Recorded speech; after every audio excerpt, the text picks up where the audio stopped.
Glad it's a small group of us here. You can stop me at any time as we're going through this. The the whole point of the meeting today is I'm going to kind of walk you guys through how affordable housing works in general. So a large picture of all the affordable programs, how they work, how they compare with one another. And then I'm part of the sales team for Kuilei Place. If you guys haven't seen it, it's by Kobayashi Group. Our sales gallery is literally a 30-second walk from here. Fantastic project. I'll share a little bit about our project and how our affordable program works, and so you can kind of get some context. A little bit about myself. My name's Wang. I've been a broker since 2010. I'm an expert in affordable housing.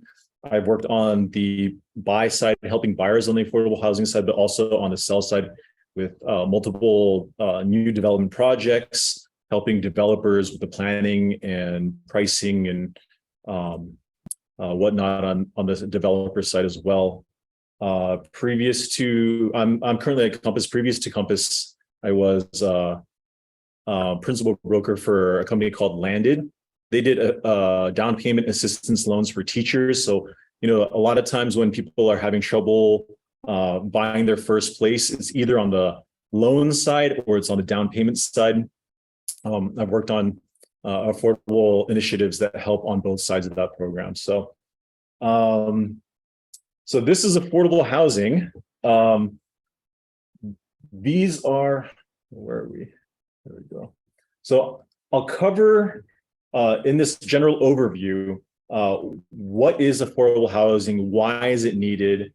What are the current programs? And then we'll just do kind of an apples to apples comparison of the three main affordable housing programs.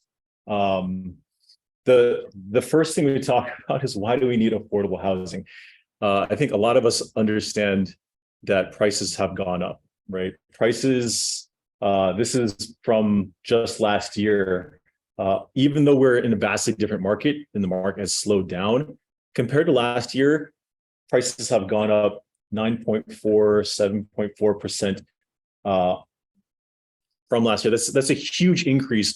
If you take that year over year for the past 5 years, it's a tough pill to swallow. So this one, I'm not going to belabor the point. We all know prices have done a number up for first-time home buyers, but it's not simply just prices. So when you're talking about affordability, there's a lot of different factors when we talk about affordability. One of them is household composition. We really don't think about this much as brokers, but the household composition has drastically changed from where it was decades ago. From your average household, persons per household at 5.7 to now we're going to be somewhere in the neighborhood of 2.7 persons per household. The way people are living is very different. The whole old school, platonic, multi-generational living, mom, dad, auntie, uncle, grandma, grandpa, all under one roof. Now the kids are going out to this urban centers, Honolulu, Kapolei, and the housing sizes are getting smaller. You'll also notice that when you look at new projects, it seems like every new project coming up gets smaller and smaller, the footprint. The amount of square footage you're getting compared to something built 50 years ago, very, very different. And it's because developers are having to build at scale to fit just this. So if you think about it, if population did not increase between 50 years and today, which it has, but if population did not increase, just the way people are living would mean we would need double the number of housing units to house the same population. That's part of the reason there's so much demand and there's so little supply, right? So kind of a little bit more in depth, your household composition has vastly changed. You now have household compositions on various ends of the spectrum. So you do have that multi-generational living, but a lot of that is because of economic forces. We just can't afford to, we can only afford to live with all of us contributing towards that mortgage or towards that rent.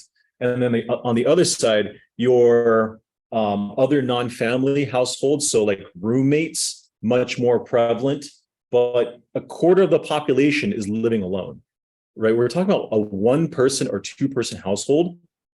That's a quarter of all the housing units that are out there. That's a huge change from years prior. So this is one of the huge factors as to why we're experiencing what we're experiencing. Jump in if you do. So what is affordable housing? The term affordable housing covers a lot of different sectors. I know, although we're just all in the for sale, it's important to understand affordable housing goes across all types of sectors: for rent, for sale, what we work in. There's even development initiatives for affordable housing. There's other transitional housing as well. Although we work in one of these realms, it's important to understand how for sale interacts with the other ones, because a lot of folks, as they're moving throughout the housing ladder, they will start in different places. A lot of folks will start in affordable rentals that are subsidized by the state to be able to move up to buy something into the future. It's a good tool to have in your arsenal, because as brokers, we come across a buyer that's brand new and they don't qualify right now. Maybe to incubate them, directing them to state subsidized for rent housing is a good way for them to save up, because a lot of the for rent affordable housing is really, really cheap in comparison to market rate rentals out there. So it will get them to the finish line for us much faster as well, getting a better understanding of this holistic view. Why is that important? It's because affordable housing is not priced based off of the market. Affordable housing is priced by the state. The prices are capped by the state, and they're based off of income, not market. We're up 27% in price since 2017, the past 5 years. Well, when you ask your clients, has your income gone up 27% in the last 5 years? If they have, they're probably buying market. And for most people out there, absolutely not the case. So what ends up happening is you see the kind of trend line of prices for condo and single family. If incomes are going at a less steep rate, there's this huge gap between where the average person's income is and where prices are. And so when you look at where these folks fall in this gap group, they tend to be in this 100 to 140% AMI number. So what AMI stands for is area median income. It's a number put out by HUD every year. What the so quote unquote average income is of somebody in a certain demographic. Okay. And then what the state does is they take. Determined yearly? Is determined every year. So every year it'll change little by little. Very good question. So every year they come out with this number, and this is how the state determines how they're going to put out some their housing subsidies for different price brackets, right? So for less than 30%, you got public housing, you got rental housing for those that make a little bit more than that. Traditionally, though, once you got past affordable rental housing subsidized by the state, there was no other initiatives that were helping people. And those folks that were in the 80 to 140% AMI bracket ended up being, are your engineer, your nurse, your food and beverage worker, folks that actually make pretty good income, right? And what you hear stories of are maybe people we know, we went to school with, our clients' kids. They were told, work hard, you get a good job, you're going to make good living, and you'll have a good life. And meanwhile, the average, for engineer coming out of UH can barely afford a studio in a 60-year-old building, right? And so these buyers are faced with this choice of, do I stay here in Hawaii and eat it a little bit and not have an ideal situation, or stay at home for the next 5 to 10 years as they save up? Or do I go to Seattle, go to Denver, go to West Coast somewhere where things are more affordable than they are here and live the life I was told I could live, So this whole brain drain issue is really taxing Hawaii in general.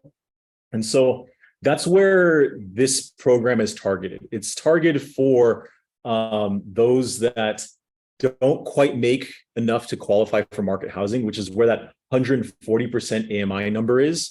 They believe if you make more than 140% AMI, you should be able to afford market housing. But then if you're anywhere below that, this for sale initiative is for you.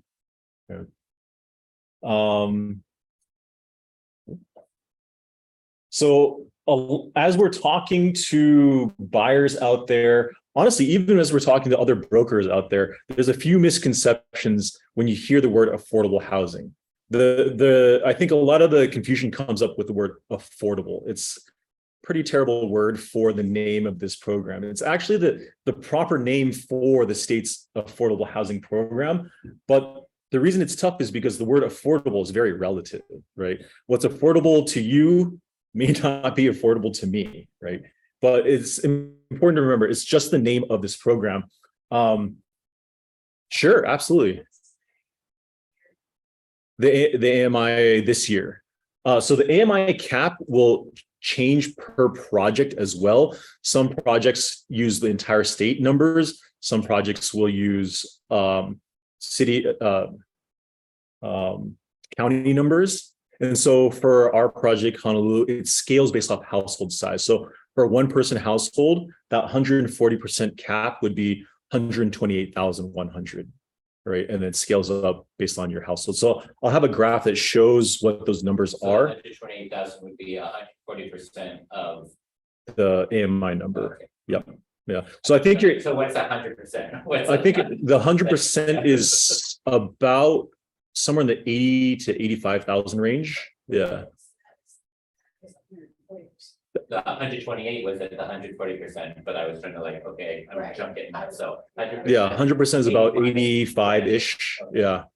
Yeah. And that changes every year. That changes. It creeps up a couple percent each year. Yeah.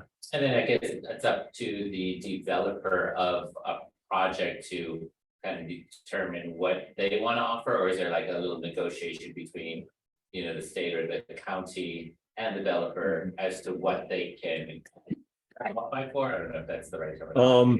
It's set by the state what the prices are.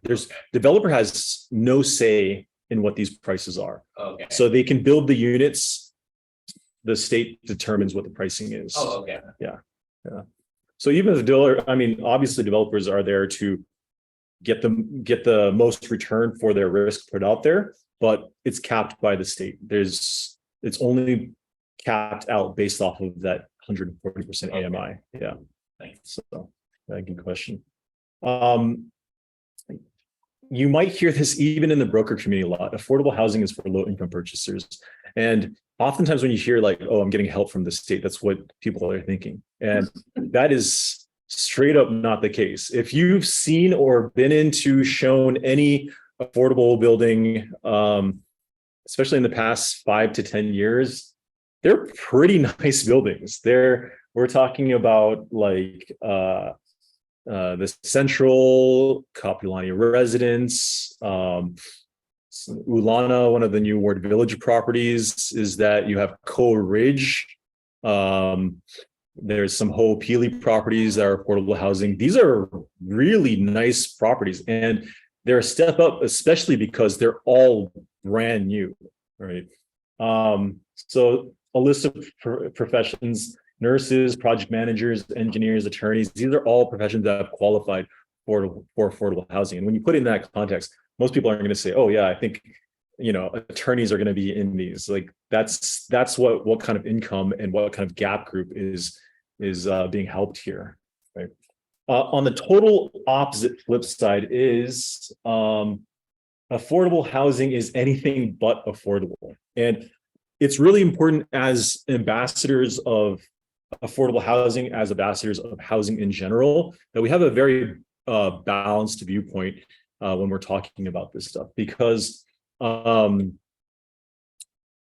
again, the whole what is affordable to me, what is affordable to you is subjective. So I'm just going to read it verbatim because it's really clearly outlined. The goal of affordable housing is to provide options in each bracket, right? Obviously, everybody would love to start in the bracket where I can just buy right off the bat, but perhaps that's not, the path for everyone is a little bit different. And so it's not going to help a buyer who is financially underqualified to purchase. The goal here for affordable housing isn't for the state to just bridge all of the gap. The affordable housing programs create affordable inventory, and they only bridge some of the gap. The buyer has to be able to bridge most of it themselves, and that's the intention of the program. So it's not going to fit, for sale affordable housing is not going to fit all buyers, but this can also either leave a good taste in somebody's mouth or a bad taste in somebody's mouth based on how we talk about it to the general public, how we talk about it amongst ourselves in the broker community as well. So, yeah. So, I mean, I pulled this list off of the previous project I was on. These are actual professions of people that have fit in affordable housing. So if you have anybody that are these professions, these are the folks to kind of jog your memory and talk to and see if they might be a good fit for one of the new projects coming up. Okay.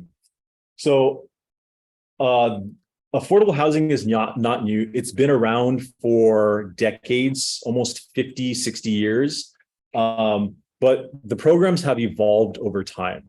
And this is just a general overview of the three main affordable housing programs that are run by the state and how they compare with one another. So the most prevalent one is HHFDC. It's run by the Hawaii Housing and Finance Development Corporation. Their office is in Kaka'ako. Don't go down there. They are severely understaffed. They don't want to deal with you directly. What they often do is they'll deal with the developer directly. The developer ends up being the liaison, mainly because every affordable project changes. The state, although we easily nag and complain about how slow they drag their feet and whatnot, they do try to iterate and improve their programs each time they come out. So every building is a little bit different. That sales team will be able to help you through what the criteria that was set by the state with that particular development. But you can see these developments if you've been in any of these, pretty nice developments. These are all HHFDC projects.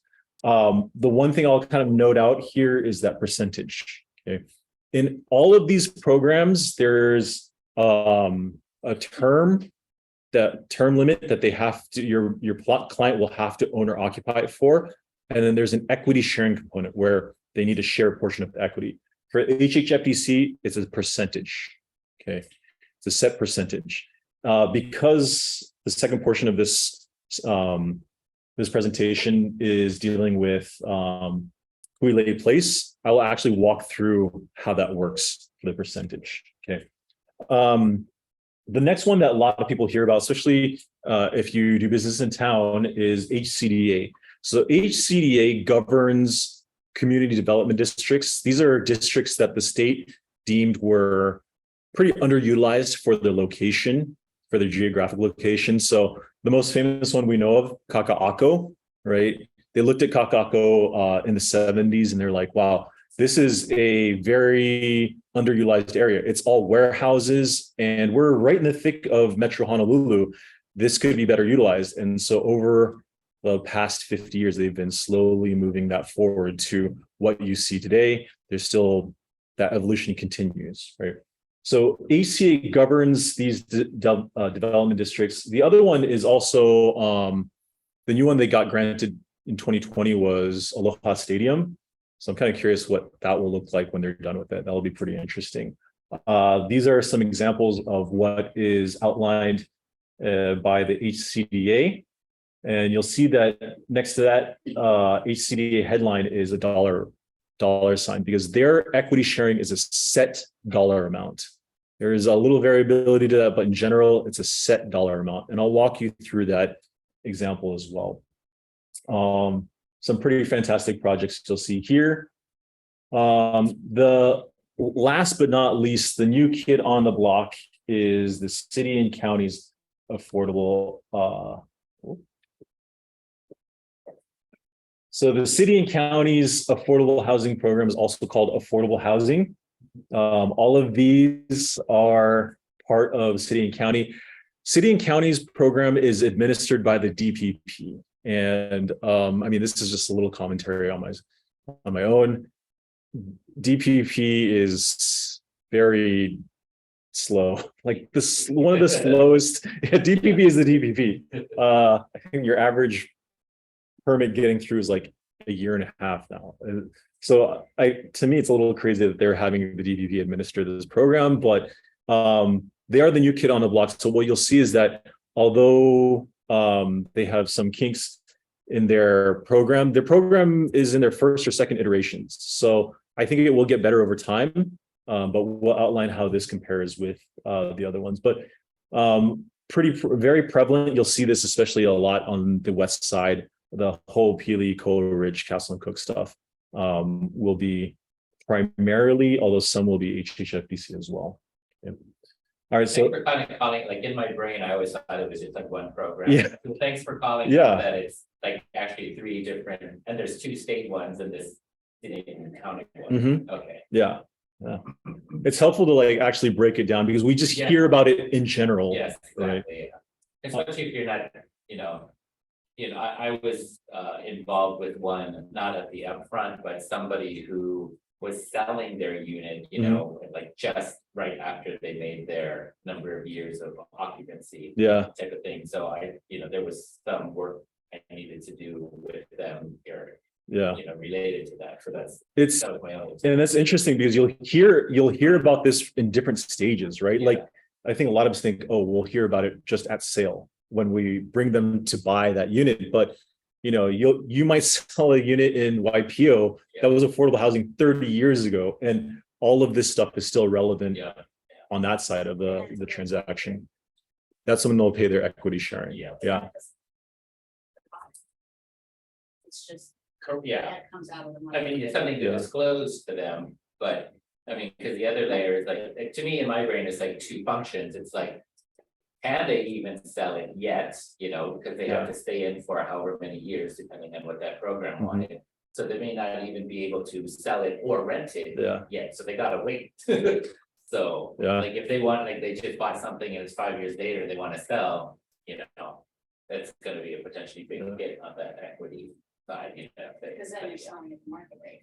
Yeah. So to answer your question directly, yes. When your buyer is ready to sell their affordable housing unit, it's at market price, right? They're not, and there are some caveats. If they don't live out the entire term, they will require them to resell it to another affordable buyer. But as long as they fulfill the terms of the program, they're good, and they'll sell it at market rate. Yeah. Oh yeah, go ahead. Is this the same as like lottery? When I've heard like some people talk about like the lottery. It's like first time home buyer. Is this the same program or is it just a generalized term? Yeah. So all of these have a lottery component to them, right? So all 3 of the programs you'll go apply for, they'll do a lottery to determine people's selection order. So, and oftentimes this happens because you have way more applicants than there are units. So there are say 300 units in a building, you get 1,000 applicants, they have to organize it somehow. That's where that lottery, you hear of that lottery happening. So that helps determine what the selection order is and kind of organize it that way. Yeah. So is it random or like first come, first serve?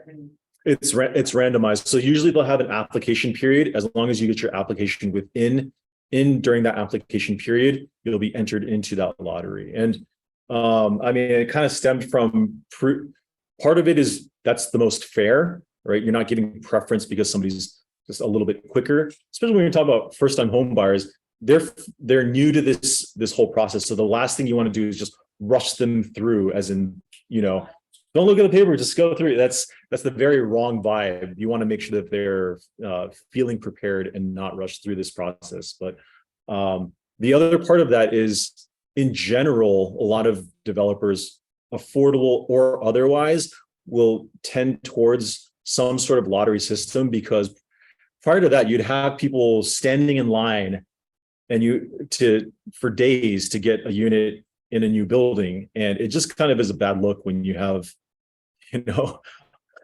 100 people sweating their butts off, just waiting to get a condo. It looks cool because it looks like you're in demand, but it's not the most aesthetically pleasing way to do it. So a lot of people have tended towards that lottery system. So it's a good question. So I'll outline some of the similarities and differences. You guys have, because they're a sharp group, so you guys probably have seen or heard some of these. All of them have eligibility requirements. The eligibility requirements in general are very similar. So you got to be a U.S. citizen or resident alien, got to be 18 years of age, Hawaii state resident. That's a pretty key one, because a lot of the complaints have been, oh, it's just offshore buyers buying up everything. No, these programs, there's no minimum requirement. As long as you live in Hawaii and you file taxes in Hawaii and you provide tax returns as evidence of that, that's how they determine. Yeah, it's a good question. And then you have AMI caps. For some, they're a little bit lower, it might be 120%. In general, 140% is where a lot of the programs will put their cap. Some programs will have minimum income requirements. The ones that do not will still require the buyer to have at least a job. And then continued on with that, there may be in some programs asset caps. And then there's a home ownership requirement, right? You cannot have owned property in the past X number of years. Each program is a little bit different. Some programs it's in the past 3 years, some is for other programs is in the past 1 year, or if you currently own, you cannot own majority interest. Okay. So this is how they define in general what a first-time home buyer is. So a few examples of this may be, you have a client that owned on the mainland 10 years ago and they've been renting ever since. They would be eligible, right? You have a client that maybe this happens often. Parents passed away, the kids inherited the property, right? And maybe it's 2 kids, they own it 50-50. 50% is not majority interest. 51% constitutes majority interest, right? So that would make them eligible according to this definition. Okay, so there's a lot of nuance to this, which is why it's important as brokers that we understand this, because when you tell somebody first-time home buyer, they will just, I owned 10 years ago, all right, I'm out, right? Although they may still qualify. So you helping them is pretty key to. So I have a client who's actually looking into Kuilei. She's doing that for the process, but she's having her mom co-sign with her. Yeah. So would that affect, like, if her mom's had a major interest in a property, like their home? That's a very good question. Yeah. So when you apply for these programs, only the applicant is scrutinized as far as these criteria. If they get outside help, gift funds, co-signer, they have nothing to do with the application. Their income, their assets have nothing to do with this scrutinization. This is just the applicant themselves. Yeah, oftentimes in these programs, you'll have folks that will get a co-signer, gift funds, and that's not just for these programs. Like a lot of first-time home buyers will get financial help, and that's allowed in all of these programs as well. So I didn't know are all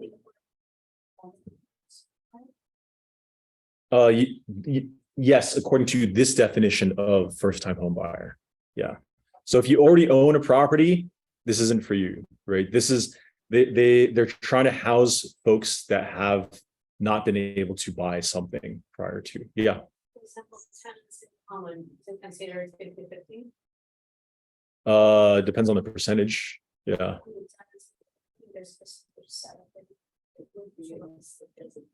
Yeah. No percentage of tenants in common. It depends on how many tenants in common too. Yeah, so if it's 50-50, 50% does not determine, is not majority interest. An entirety, like a married couple, yeah. Or were you meeting tenants in entirety where it's like a married couple as opposed to like a brother sister who might own different percentages? But it's not tenants in entirety, it's tenants in common. I Did you believe- identify that? Yeah, I believe in tenants in common, you identify actual percentage. Yeah. Yeah. But so here's another example. If you have three people, one is 40%, one is 30%, the other is 30%. The 40% is majority interest. So yeah, majority interest is the key operator there for that definition. Okay, but we're getting pretty granular. That does apply to very specific situations, but in general, that's that homeownership definition. Okay. There may be new mortgage restrictions, and then in all of them, there are resale restrictions during the occupancy period. They need to own or occupy. That's the whole intent of this program. Okay, for all three of them. All right, so they all also have, well, two of the three have an equity sharing portion. Okay, the equity sharing portion is basically this: the state is giving you a discount from market price. They're pricing this a good chunk lower than market price. In turn, in the future, you got to pay this back to the state in some form or fashion. Okay, what that looks like differs program to program. So for the HHFDC, also kind of share this mnemonic to help you kind of differentiate the two agencies. HHFDC governs the entire state. They have more letters. HCDA has less letters. They govern a smaller area, Kaka'ako. Okay. So for They're both state programs. yes, Okay. correct. Yeah. Correct. For HHFDC, your percentage is called SAE, Shared Appreciation Equity, is a percentage determined at closing. And the way to determine that is based off of this formula: market price minus the price that you paid divided by the market price. Okay, that'll give you a percentage. I'll give you an actual example. This formula probably means nothing to you. My eyes glaze over when I see it. So for the HCDA, it's a flat dollar amount. Remember, we saw that dollar sign. Shared equity is basically whatever the difference between appraisal price and the price that you paid. Okay, so here's the example that we use. Is say you take your client to buy a unit for 500,000. They pay 500,000. The appraisal says that at market price, if they're going to sell this at market price, it would be worth 600. So basically, you got $100,000 discount. Because the HHFDC, we want to know what that percentage is. The $100,000 discount represents 17% of the total purchase price. Or sorry, of the total market price. Okay. So they gave you a 17% discount. What they're saying is in the future, whatever your gain is, you give 17% to the state, you keep 83%, the bulk of that. Okay. For the HCDA, it's a flat amount. So they gave you $100,000 discount. Sometime in the future, you give back that same flat dollar amount. So you kind of think of it like an interest-free loan, right? I like to think of it as like, I go to mom and dad and I say, I can only afford 500,000. Could you give me $100,000? They say, sure. Here's 100,000. Pay us, just give it back to us. You don't have to pay us interest, but whenever you sell, whenever you get the money, give us back 100,000. So in 20 years, I made a bunch of money. I give them back their money, except that you're replacing mom and dad with Uncle Sam. This is a flat dollar amount. You may think so. It depends. It really depends. People will naturally compare these programs to each other. They're structured very differently, and there's no one program that's better than the other. Okay, it may look like that off the bat. So let me show you this. Let's say they hold it for whatever the term is. Let's say 10 years, and in the future they sell for 800,000. Okay, so in the HHFDCs, the percentage 800,000 minus the price that you paid 500 means that you gained 300,000. 17% of that 300,000 goes back to the state, or 51,000. You keep 249. Okay, Now, in the HCDA's program, same thing. We sell for 800,000. We gain 300. We just take this flat $100,000, give that back to the state. We keep 200, right? And although this example is a glaring, HHFDC is much better. It really depends. This percentage could be much higher on a different program, in different time in the market, right? So there's no, it's really, they're very, very even and fair on both sides. But in general, this is how they work. For the city and county program, there's no equity sharing. Your buyer keeps the entirety of that. So naturally, I'm like, whoa, that's the winner. I want to do that one. However, the other half of this is after they're eligible and this is one component, equity sharing. The other component is the tenure that they need to live in it. So yes. The shared equity, for all these programs, are they able to pay it up front? Very good question. For the HCDA, their equity sharing can only get paid off at time of sale. Yeah. For the HHFDCs, it can get paid off at any time after closing. So if say they have to live in it for 10 years, but the day one that they close, they want to initiate to pay it off, they can pay it off and initiate that appraisal up front. And some people will do that, right? They're going to say, in 10 years, this is going to be worth much more. So I might as well pay the 17% now rather than later. But why do people not always do that?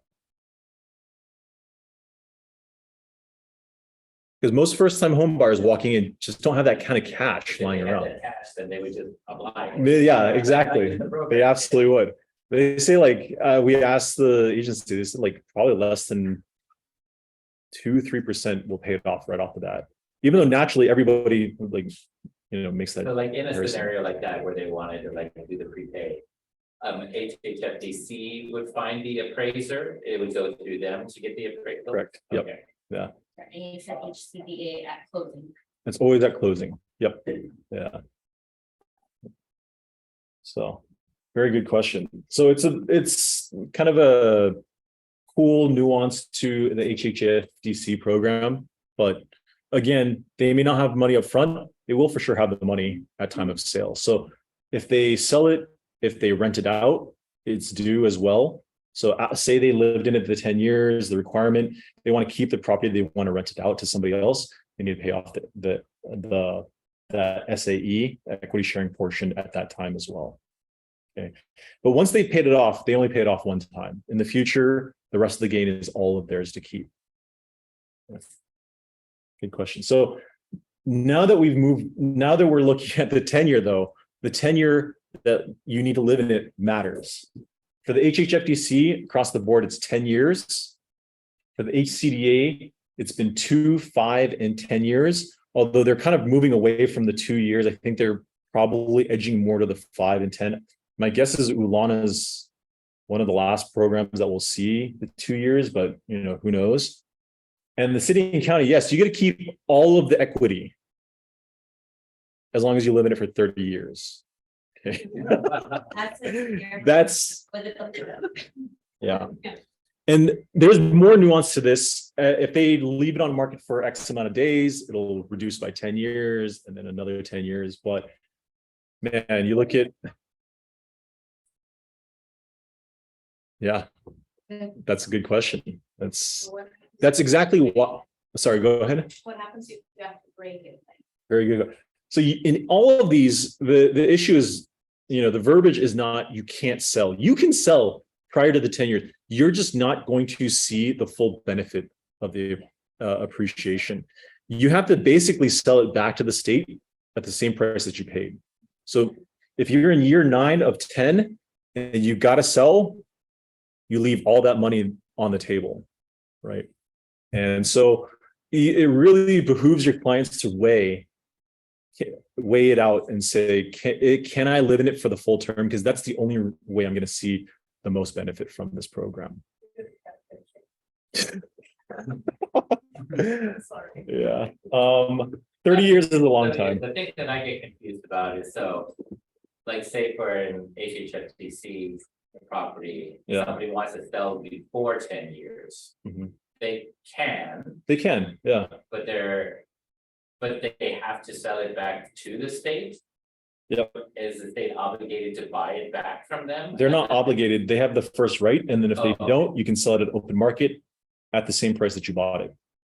So Okay. either way, you're not gonna, there's in no situation are you going to get the Okay. benefit. So I think that was the situation that I was applying, fine, technically we were okay, because I was getting confused as to like, can you or can you not, but luckily they had Yeah. surpassed that, or we were waiting for it to happen, basically. Okay. The whole process is basically you'll offer to this, you'll tell the state we gotta sell.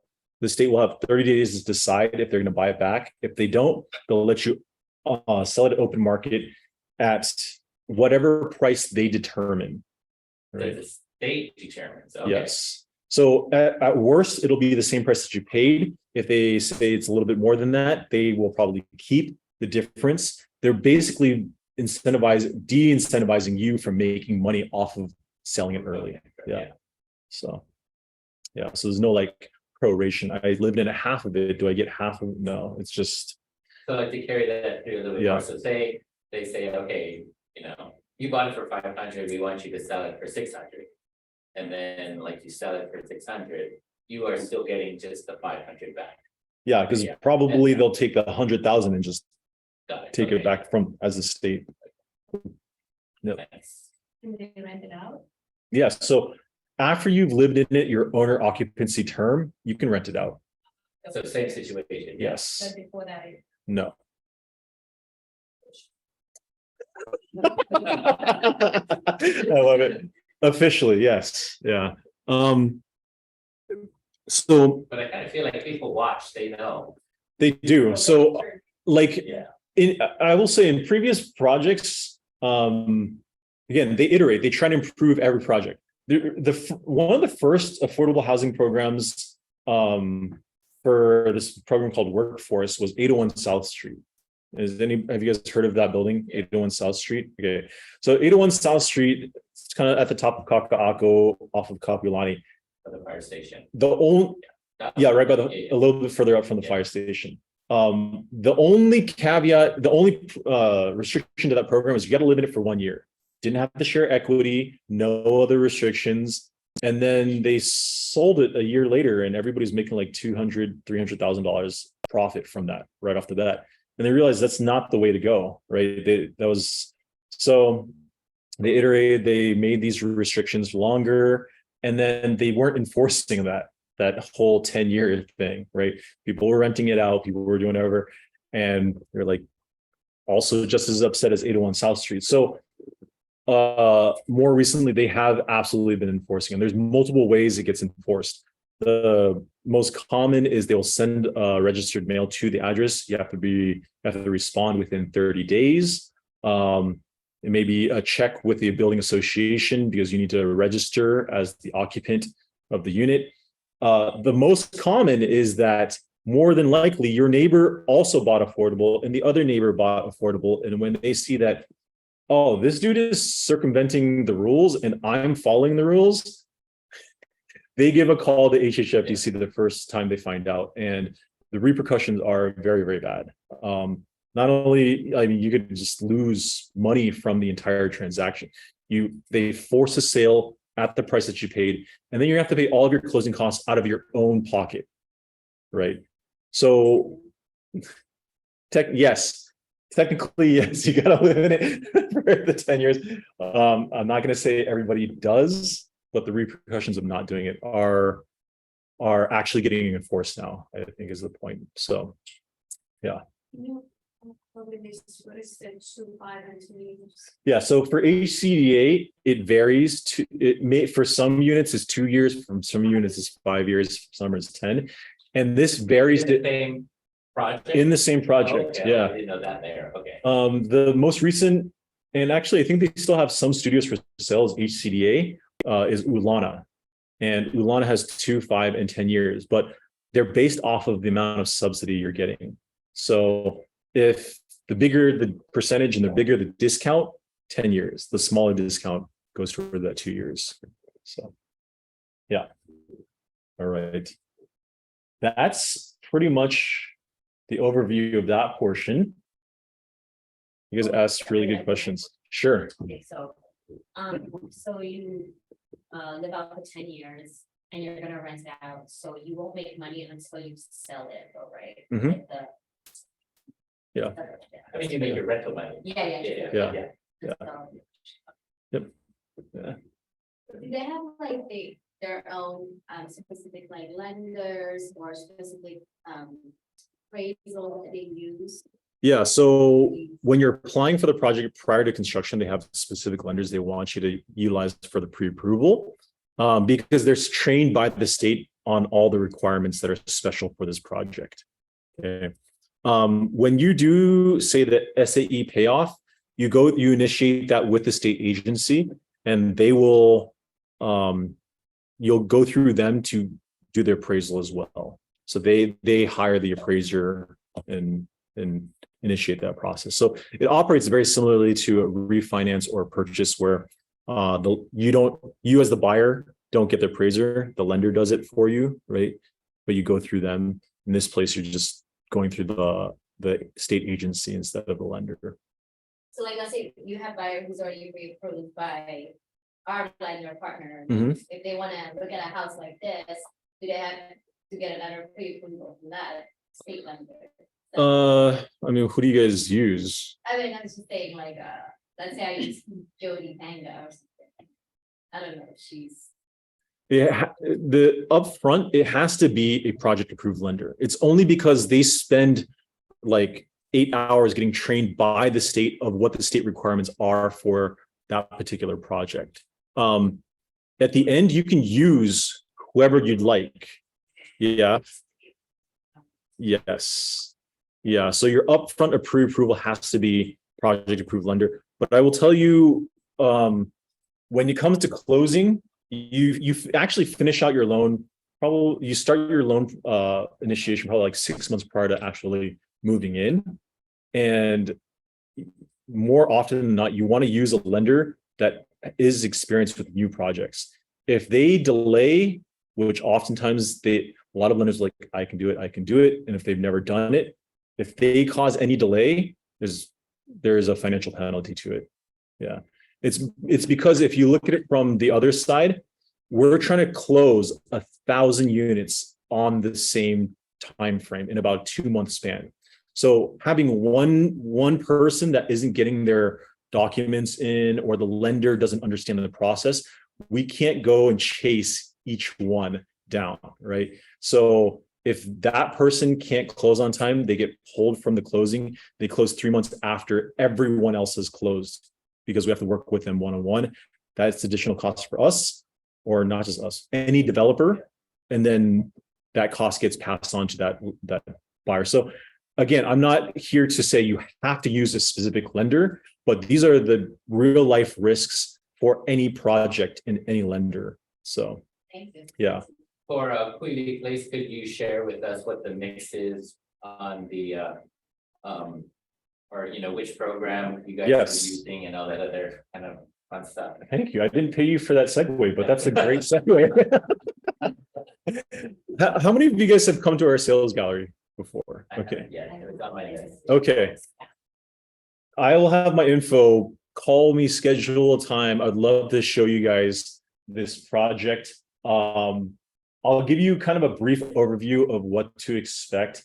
A little bit of a building details. I'll go into how our program specifically works so that you're able to articulate it to your clients, and then what the next steps are. So, I'm sorry. sure. I Yeah. see some chats in there. I don't know if anybody in Sure. might Let's check some that. chat questions there.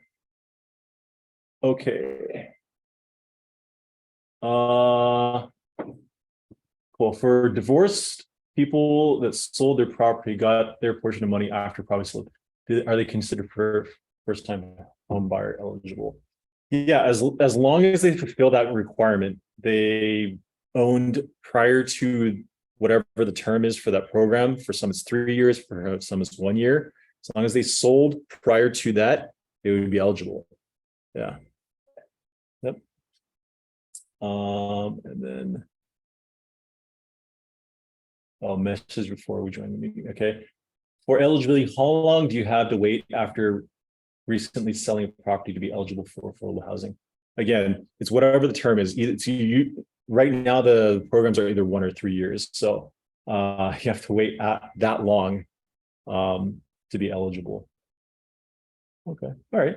Okay, cool. Thank you. Yeah, thank you for pointing that out. So one of the things I particularly like about our project is that it's 100% being offered to locals only first. Market rate, affordable. The entire building is really built by Kamana for Kama'aina living. Our building is in a very unique location. It's in Mo'iliili. If you guys are familiar with where that 5-way intersection where Date and Kapiolani meet, you kind of drive in there for Iolani Court Plaza, Iolani School. That intersection we're about 300 feet from there. So as you're looking at this rendering, if you move to your right about that 300 feet would be that 5-way intersection. Okay. Our building So can that's like Kaimuki High School's. that's Kaimuki High School's field right there. Absolutely. Yep. And then you can kind of see on the far right, I mean, it's hard to see in this, but there's a few of the buildings from Iolani School on that far right side. So we're kind of nestled right in between that on Kapiolani Boulevard. The building in the front consists of a 12-story mid-rise, a 43-story high-rise on back with absolutely stunning views all the way around, and the parking structure is nestled right in between. It's a unique location because nothing new has been built in Mo'iliili in over 47 years. So it provides a really good alternative to where all the new construction has been in the Keimoku corridor, in Kaka'ako, Kaimuki High School, Iolani School right nearby. You got Market City down the road. Maybe some future rental potential once your client has lived in it for the 10 years. You got UH right up the road, Good Eats on Kapapulu. But the thing I love the most is for working people, you're close to H1, eastbound, westbound, on-ramp, off-ramp. It's a great location overall. It's on the Iolani School, Kaimuki High School side. Oh. Yeah, on the bottom side of the road. Yeah. This is a project where just like yesterday and the day before, they were interviewing like folks who are going to be displaced, unfortunately, because of this project. Yeah. That's Yeah. that's the one, and I'm not going to skirt around that. That's the case. Yeah. But if you look at the area, a lot of low rises. I think they're displacing 100 some odd families for 1,000 units. It's I'm not here to say it's good nor bad, but they're doing a lot to help those families. There's like a relocation service that they're providing for them. There's also other buildings nearby have reached out to the developer to help them move into other buildings. So I think in that newscast is like in one of them was like a mother that wanted to keep the kid in the same school district. So they're doing everything they can. They're providing free rent as well. So trying to make sure they do right, even though, yeah. So even though displacement is inevitable for any new project. Stunning views. So whether you're looking Diamond Head, east, west, Mauka, this is a rendering of the penthouse. There's 2 penthouse dining rooms on the 43rd floor facing out towards Diamond Head and Waikiki skyline. One of them has an attached karaoke room as well. So they're part of your maintenance fees, public spaces for anybody to reserve for. Or the private spaces. Yep. Yeah, okay. Yep. Yeah. So your elevated, anniversary, birthday, that type of thing. You'll see that because there's no buildings up close, you have really great views all the way around. So on a clear day on the east, you can see out to Cocoa Head. Your Diamond Head view is also fairly well preserved. You got Kaimuki High School field, all the way golf course right in front of you. The developer also did a study of all the surrounding lots. They're all individually owned. So although developer can't promise anything, it's very cost prohibitive for another developer to come in and buy each lot to create a parcel large enough to build something directly in front. Have you folks heard of Kobayashi Group before? Okay, so our developer is Kobayashi Group, largely considered the best developer in Honolulu. Their track record really speaks for itself. Kobayashi Group has paired with Black Sand Capital, a local private equity firm, for this affordable project. Kobayashi Group is really well known in this luxury price point, although they do a lot of different initiatives, a lot of different sectors outside of this. So maybe some, although you may know this, some lesser known developments done by Kobayashi Group, Kapilani Hospital Expansion, UH Cancer Research Center in Kaka'ako, Bishop Museum. If you've driven up Piikoi in the last 2 years, as you're at the intersection of Piikoi and King Street, you might have noticed a new building coming up over there. That's Kobayashi Group's an affordable rental.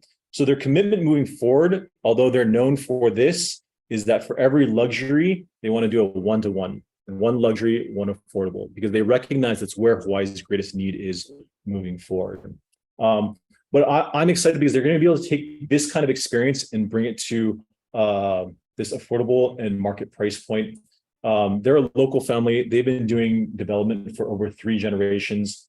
They operate very much the way Hawaii operates, which is they seek for win-wins, whether it's a win for them, the buyers, the community, the design partners. They want to make sure everybody is benefiting, that's being part of it. In their words, a win-win we can recreate, a win-lose you can only do once. We can't really have a long-term success in Hawaii. So all of their partners, DPI is the architect of choice for a lot of the development. Everything you see here, Sky Ala Moana, Park at Keamoku. So they bring a lot of experience to the table as well. Interior design.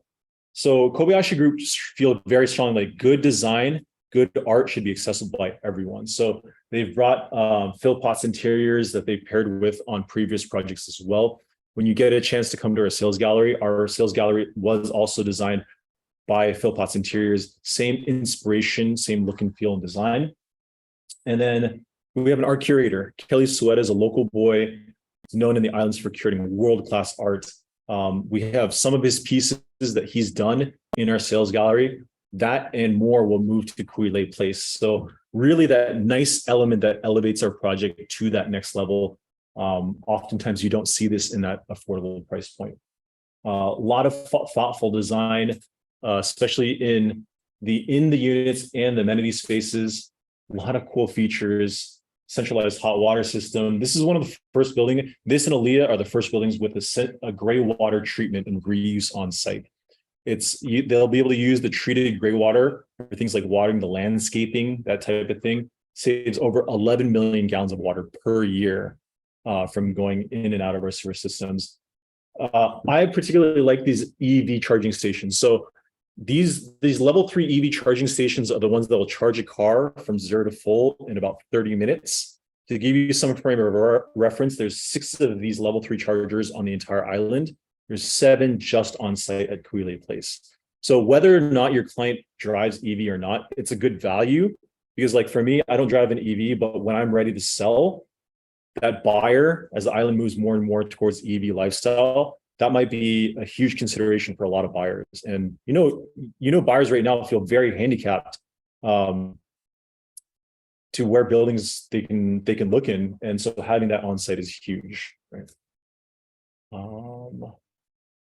Oops. Quick look at the parking decks. So the amenity deck, this is the first floor. You have 2 dog parks, one for big dogs, one for small dogs. You have 2 children's playgrounds. It's gated and security on site 24/7. Resort style pool, 2 fitness centers, surfboard storage, bike storage, 5 club rooms on the ground floor, theme for different events. So like a screening room for movie night, game room for mahjong, poker, that type of thing. Bulk laundry. So although you have a washer and dryer in your unit, and all the appliances are Bosch standard, even for affordable, all stainless steel as well. Even though you have washer and dryer in your unit, for those large things, blankets, comforters, bulk laundry right downstairs. As you get to the second to 12th floors, What's cool about how they designed this building, especially these floors, is if you live on levels 2 through 12, your parking is on the same level as your unit. So you have this townhome feel. You just drive, park, you walk in, you're at your front door already. Yes. Yeah. That is a lot of parking. And the way they design this parking is not so traditional parking stalls, you have are parking structures where you have to traverse the entire level to go up one level. I don't know if you can see the mouse online, whoever's online, but they built in a speed ramp. So you basically can circle up to the ramp, the level that you park on, and then zip out from there, much faster than your traditional parking structure. Yeah. So what is the Hilton in Waikiki has that speed ramp up or speed ramp down? Is it Hilton? Sheraton. The Sheraton parking lot is like that in Or the Waikiki. Royal One Shopping Center. Yeah, Royal. Yes, the Royal shopping one center does, Yeah. I mean, it's coming down. coming down. Yeah, and this one will have up and down. Right. So it helps to mitigate some of that traffic. But because your parking is on the same level, it means over 30% of the building doesn't utilize the elevators to get home. And for the ones that live on the higher floors, the way they design this building, it's in 3 mini communities. So you have your mid-rise, your west wing, and then your east wing. And each of these have their own core of elevators that help service each section. Although it's still open, you can walk through the entire building. So as you get further up, there's 21 units per floor plate. Your 3 bedrooms end cap the building. Your 10 2 bedrooms and your 1 bedrooms in gray. And if you come to the sales center, we can kind of guide you through what's affordable, what's market. But even if you have market clients, the market is really, really well priced as well. Some renderings of the lobby and common areas.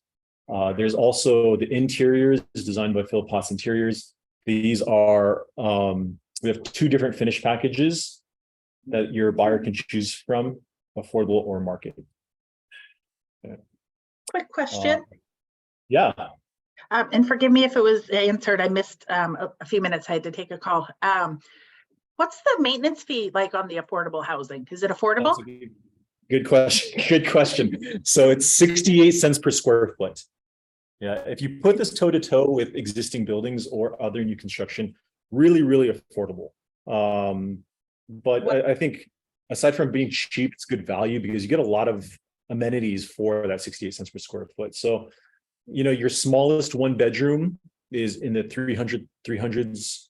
Your largest 1 bedroom is around $450 a month, up to your largest affordable 3 bedroom would be 700, a little under $700 a month for maintenance fee. And there's Yeah. different between market and affordable, there are different HOA No, fee structures. it's all the same. All based on square footage. Yeah. Okay. Yeah. Thank you. The finishes are all the same. There's no difference in the finishes. So very good question. There was a little. Yeah. So all of our floor plans, every individual floor plan is on our website. So Looks like your 2 bedrooms. 548 is the span. Yeah. 1,120, So yeah. yeah, your 3 bedrooms are 970 to 1120. Your 2 bedrooms range anywhere from low 7s to your largest market 2 bedrooms over 1,000 square feet.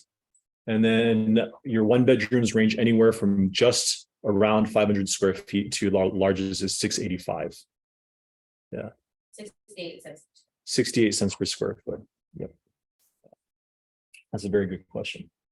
Okay, so we have a much more, I think I gave you my favorite main points from our presentation, but it's a lot more detailed and nuanced for specifically the building itself. It's just a kind of general overview, but it is a high quality building.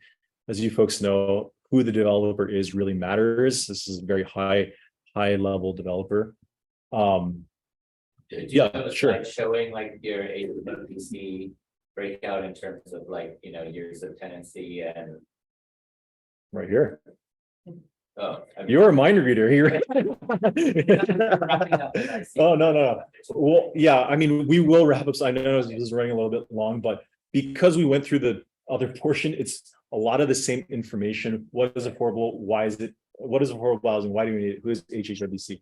The one thing I'll highlight from this is although the HHFDC has these rules in place, they always default back to this rule. Okay. So the intent of the program is to help qualified residents enter the real estate market when they otherwise may not have been able to. Okay. It's really, really important because this is the intent of the program. If your buyer fulfills all of the rules, this is their catch-all to say they may fulfill all the rules, but they could still buy without our help. So we will kick this application out. I'm going to give you a couple examples. If a buyer, so there's no asset cap. So if your buyer has $1 million in their bank account and they're going to buy this unit in all cash, they aren't first, they don't own a home, they are under the income cap, all that stuff. They will still go back to this definition, say you don't demonstrate need. If you don't demonstrate need, just go buy something, right? They're not trying to help people gain the system. They're not trying to help people get investment properties. It's not the goal of this project or any of their programs. So that's important to know just in general as like an underlying definition. Okay. I will skip past the AMI slides. This is the actual AMI cap for our project. Okay. So if your buyer is anywhere underneath this and they have a job, they fulfill the qualification based off of their household size. The finer nuance comes where we can earn our commission is understanding what counts as income and what doesn't. Because a lot of folks will say, oh, I make that, I'm over, I disqualify myself. But there's more to it than just that. What counts as income and what doesn't is here, okay? Whatever is part of your full-time job, pensions, annuities, social security, workers' comp, VA benefit, net rental income, COLA, basic housing, all dividends, interest, that's part of your income, okay? What doesn't count as income may be a second job, any bonuses not customarily paid, overtime that you work, okay? So a few examples may be, we had like a couple where the girlfriend was a teacher and on Saturdays she worked part-time at Starbucks, and that part-time is what put them over the edge, except that part secondary, sorry, I'll point it out instead of just point. The secondary other income from secondary part-time employment in excess of a full-time job, that Starbucks income did not count against them and they fell under the cap. So kind of understanding this small nuance helps people in their situation by situation. There's a lot of folks, a lot of police officers, they work a crazy amount of overtime, right? And that definitely puts them over that cap. You take that overtime out, they're under that cap. Pearl Harbor guys, this is like to the nose. They're always working overtime, but you take the overtime out. So it's important to know what counts as income, what doesn't. The eligibility requirements we had, oh, sorry, go ahead, yeah. Very good question. So it's going to be your net taxable income. So it's not going to be off of your gross. You know, us as realtors is a good example of that. Your gross is not reflective of what your take home is, right? So it's prior to taxes, but you know, your deductions and all that stuff gets factored into that. Yeah. Yeah, it's going to be your net. Yep. Same requirements, must be U.S. citizen or resident alien, resident of the state of Hawaii, at least 18 years of age, must not own a majority interest or have owned property in the past 1 year from date of application. Okay.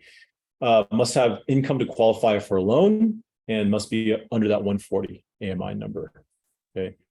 Those are pretty generous qualifications. Yes.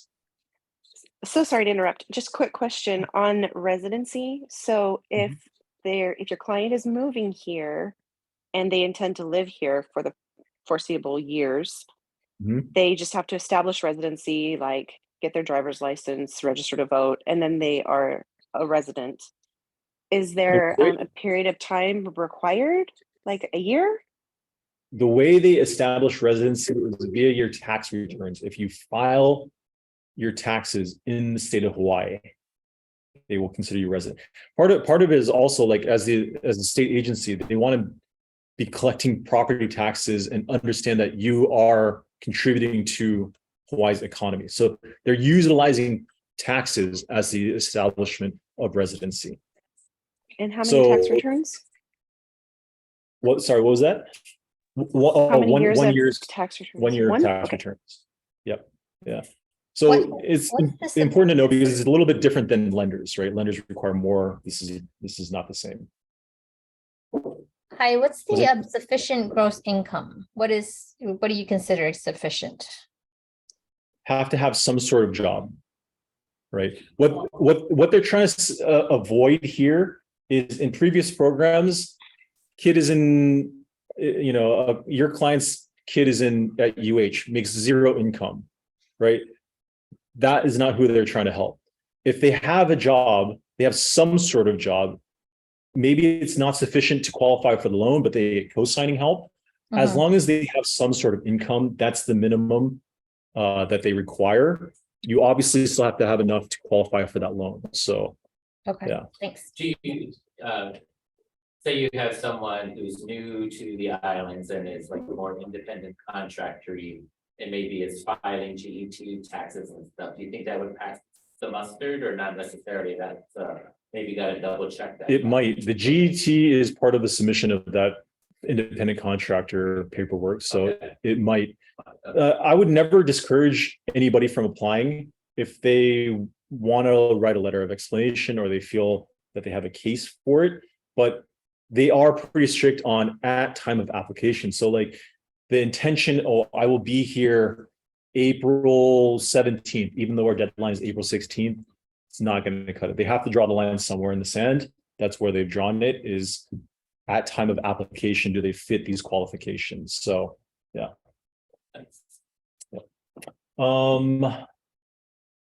Yeah, so it ends up being somewhat of a balancing act. They have to be eligible, and once you're eligible, are you qualified? You can't make too much money, but you have to make enough money. There's this kind of narrow band of income. Assistance for qualifying. So say a lot of you have worked with clients that maybe have already bought. Maybe it's time to help their son or daughter move out of the nest. They can help with as a co-signer. You can also get a co-mortgagor. A co-mortgagor is just somebody who's co-signs that's a relative, and they can have 1%. They can be 1% on title. Okay.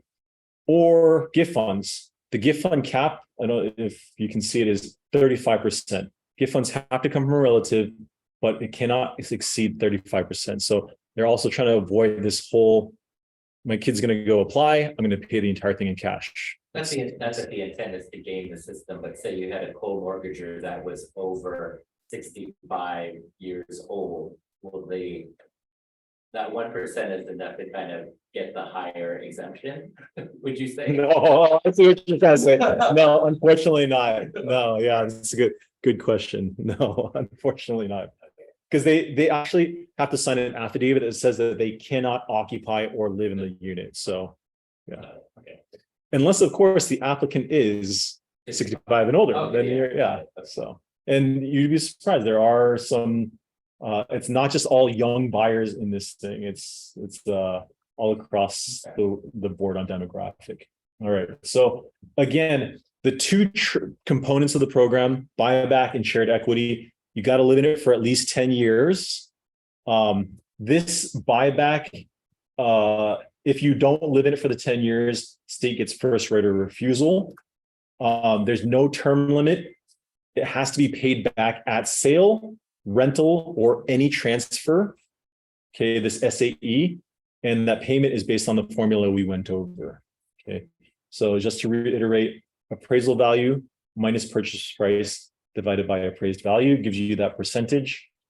Same example we use, 600 minus 500 is $100,000 that $100,000 subsidy equals 17%. So, Yep. relating to rental, would the state allow, like, say you need to rent before your 10-year thing? Can you do a shared equity Nope. calculation on the rental income? Nope. Okay. Nothing. Yeah. So no rental at all, okay. Once you pass, then you can, but not prior to. No, because What's your name and what's your badge number? No, these are valid questions because honestly, your clients are going to ask the same questions, Yeah, they right? are. So, yeah. Pricing is very attractive. Like, yeah, one of the big things is it's 5% deposit, right? The big thing for a lot of first-time home buyers is I'll never get to the 20% that they have. Everybody's having trouble saving as cost of living goes up. So 5% deposit, these starting prices, huge, really, really good places, especially considering you share in the same benefits as everybody else for appreciation.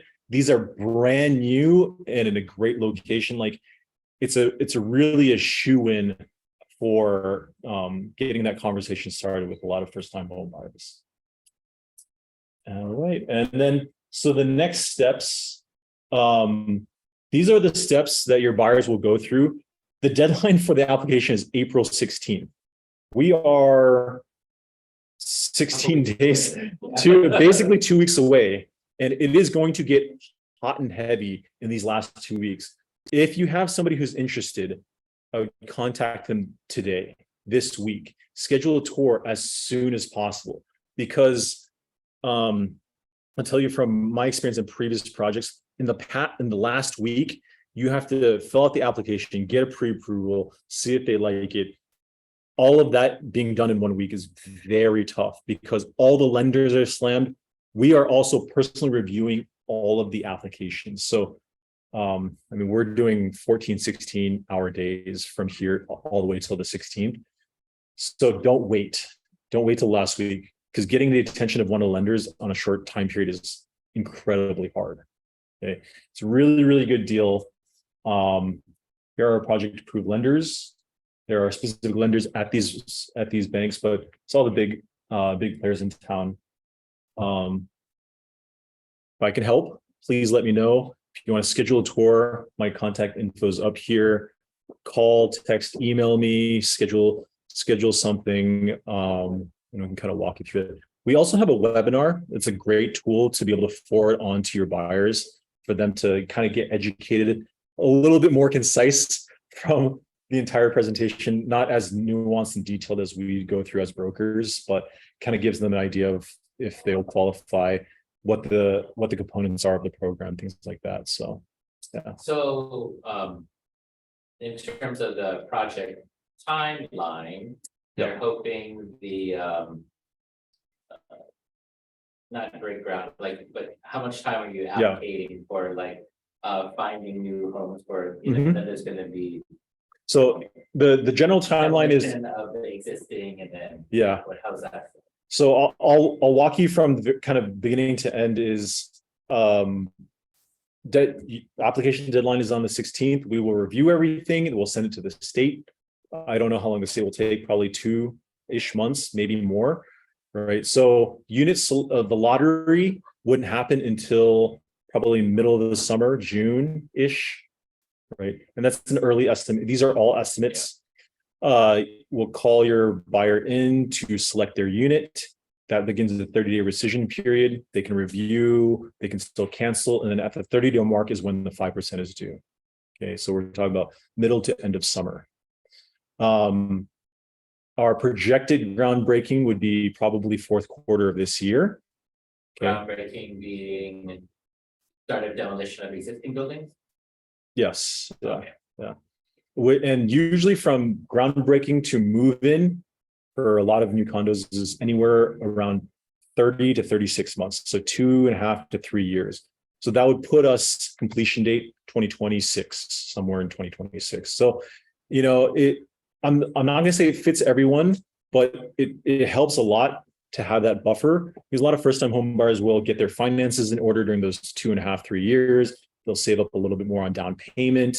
And then once we get to 2026, they don't start their mortgage payments until then. And in the meantime, they've had the benefit of the market kind of going up over that time period. Is there kind of a no risk situation, like if before closing, you know, like if. No, not okay. There's no risk to apply. Apply is free. Uh, I would, if they're remotely interested, I would still encourage them to apply. So they have the option to say no when they go up and choose, right? They say, oh, what I want is not there. I'm not going to bother. It's no risk all the way up to that 30-day mark after unit selection. But once they put the 5% down, the contract is binding. okay. Yeah. So if like some other kind of life event happens before they're closing, there's not another option to like just move down the wait list. Per the contract, their deposit would be at risk. Okay. But that's up to the developer call. Like they can always make the request to develop. It's up to the developer if they want to let them out or not. But you know, oh, I just got to move. I don't know if they're gonna. Yeah, and that's like, really bad. Like if you guys had like overwhelming and you like sold out, you know. Yeah. In the wait list, I would change as opposed to like you still have like Well, 700 units for sale. Yeah, you know? I think the issue ends up being on the developer side. If Yeah. you start letting people out of the contract, then you can't even get your construction loan if you don't have binding contracts, right? So it's up to their call. Yeah. So they put the 5% deposit when they apply. No, not when they apply. If they select a unit, Selection. when they select, they'll put a $500 deposit, and then 30 days is that rescission period. At the end of the 30 days, they think about it, they're still comfortable moving forward, they'll bring 5% at the 30-day mark after selecting a unit. Yeah. And then spoke with some of the lenders and they said still 20% down, right? No. These 5%. freaking lenders are driving us nuts. No, I was like, Yeah, the lender, no. no, the lenders are not on the same page, unfortunately, and the deposit is 5%, down payment is a lender requirement. For, I think Bank of Hawaii is the only bank that's requiring 20% down, but traditionally Bank of Hawaii has been the most conservative. So again, I'm not here to steer your buyers to a certain lender or not, but I personally have not been using Bank of Hawaii because they're putting that out there, and then people are just like, okay, I don't qualify. Yeah. All the other lenders have a 5% option. They'll pre-approve at 5%, and I know bank has a 10% option with no PMI. All the other lenders, again, it doesn't. Yeah. So in essence, you're kind of solid when you do your 5%. I mean, like, Yeah. if that's gonna be the minimum, Yeah. 5% after that. Yeah. Okay. Yeah. So I just personally would not get them pre-qualified at Bank of Hawaii. It's really neither here nor there. It's just a pre-qualification for their budget and what they can select, but they don't actually go through with their loan until 2.5 years from now. So that's when the actual, who you select for your lender, that's when it really matters. Yeah. You don't have to qualify as all of a sudden they get a great job for. Yes. Oh, very good point. So you do need to maintain eligibility from beginning to end, aside from income. If your income goes over the cap, good for you. They don't look at your income again. Okay. The only situation where they may is if there's a change in household size. So for some, Like you had a baby. you had a baby and they may, or 5. Yeah. Yeah. So they hopefully your buyer does make more money as time goes on. They go over the cap. That's totally fine. Yeah. But if they had, I'm sorry, if they had purchased a house, Yes. market rate on their own. If they go buy a plate, Okay, yeah. you're gonna get kicked out. Yep. So What's the courtesy possibly. for? Good question. 2% for affordable, 3% for market. Yeah. I'll tell you, like, I know like 2% for affordable, 3% for market. So what are the markets? Very good question. I don't have a slide for that because we're doing the import. And it's, Yeah, I mean, I know the caps for your most expensive 1-bedroom on the penthouse level is $780. Like Diamond Head View 600, 680 market rate. Right, it's your penthouse 1-bedroom 685 square feet. If you compare that to like the stuff in Kaka'ako, there's like 8, 9s. Some of them the luxuries at $1 million. Yeah. like I said, I can't double down enough that the market priced units are really well priced, but the market release ends in 4 days, April 4th. So, and those have to be owner occupant for 1 year and have to be Hawaii resident. So if you have anybody for that, oh yeah, I would jump on that immediately too. Your 2 bedrooms. The only 2 requirements is for meeting the lottery eligibility. Yes. For market rate units. Yes. Okay. Yeah. Can be investors, whatever. No, Oh, wait. owner occupant. I mean, it could be, For what- I'm for- sorry, yeah. it could be. The investor and unrestricted release will come later on. Yeah. Like they could own other properties, but intent for it there. Yes. Yep. Yeah. Your 2 bedrooms are in the, I think your 1,000+ square foot, a 2 bedroom is 1.2.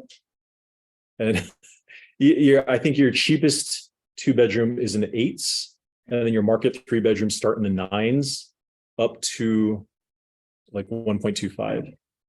Yeah. So. Thanks so much. Hi, Lee. Do Yeah. you speak Chinese? Not very well, but I can. I do speak Chinese. I do speak Chinese. I speak Mandarin. No Cantonese, unfortunately. Are you able Yeah. to do a presentation in Chinese? I can do like Chinese 2nd grade. If you're able to translate in Chinese, I can like, they have questions and stuff I can understand, but yeah, I have. We'll help each other out. Yes, Thank yes, we can tag team on that. So, yeah. Cool. All right. Thank you guys. Yeah.